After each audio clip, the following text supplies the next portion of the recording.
Once upon a time, in a small, bustling town, there was a young man named Ravi. He was kind-hearted, witty, and always eager to make new friends. Yet he often felt invisible. No matter what he tried, dressing in brighter clothes, cracking jokes, or going out of his way to help, he couldn't seem to make a lasting impression.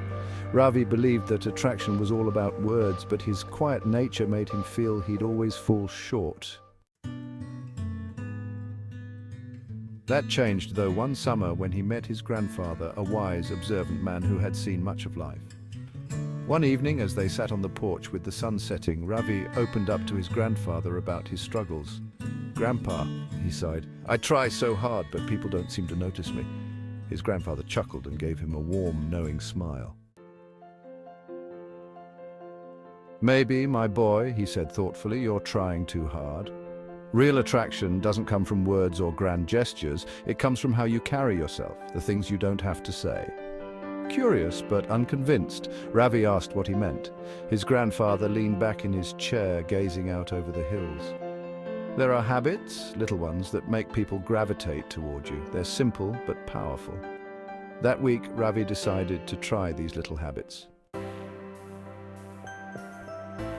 The first was good posture. He'd always walked with a slight slouch, but he started to straighten his shoulders and lift his head when he walked.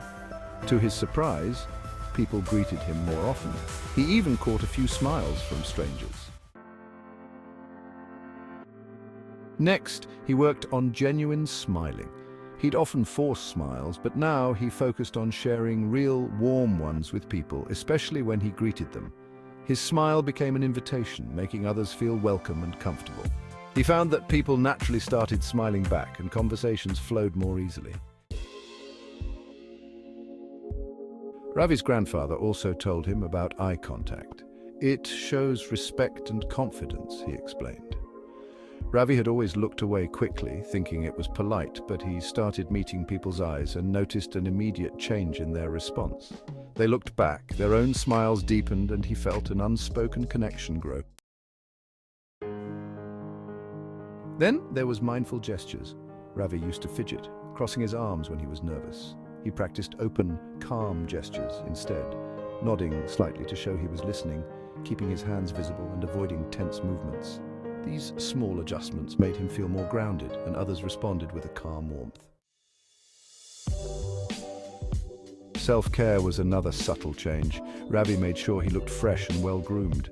His hair was tidy, his clothes neat. This wasn't about vanity, but respect for himself, and people noticed.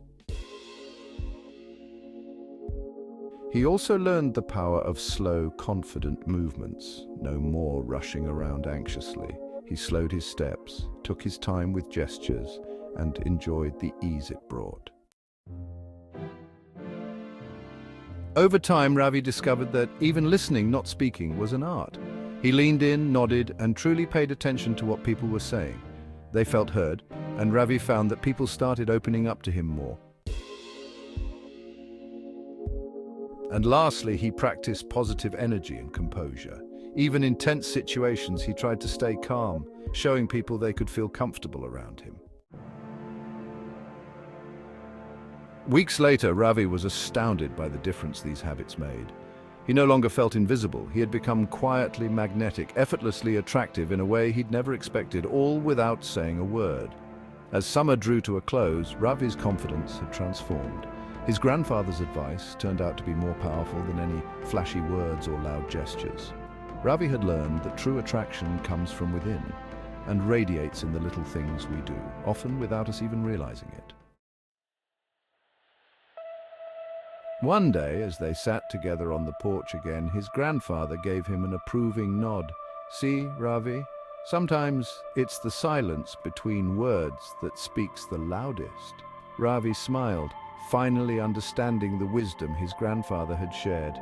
He knew he didn't need to shout to be noticed, he just needed to be genuinely himself, and that was enough. If you enjoyed this story and would like more tips and inspiration on self-improvement and building confidence, don't forget to subscribe for more content like this. Let's embark on this journey together, one small habit at a time.